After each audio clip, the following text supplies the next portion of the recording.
Good afternoon, ladies and gentlemen. Tonight we're going to see a movie from 1941 that still has thematic relevance today. How often have you heard it said that a wife who is endangered by her husband has been gaslit by his stories? In other words, misled.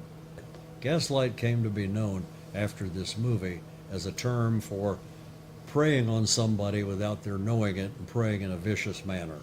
To gaslight somebody is to mislead them in a knowingly unethical manner.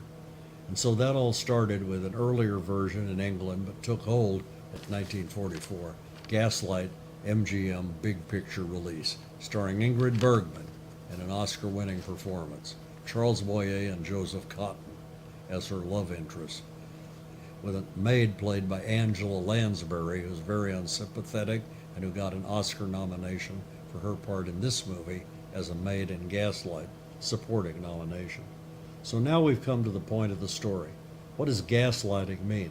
It means, as I said, to dupe somebody in a serious and intentional way. So what he does is, when he goes up into the attic to look for the ill-gotten treasures, he gaslights her by turning down the gas lights in the apartment below.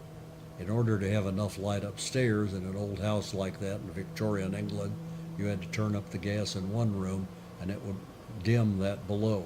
He puts her in the room right beneath him with a gas that goes up and down, and she thinks she's going insane. She thinks she's going insane. Does she or doesn't she? This movie is not your typical Victorian melodrama with a typical happy ending. It is somewhat more than that and somewhat more satisfying, I guess. That's the story of, and Gaslight from 1944.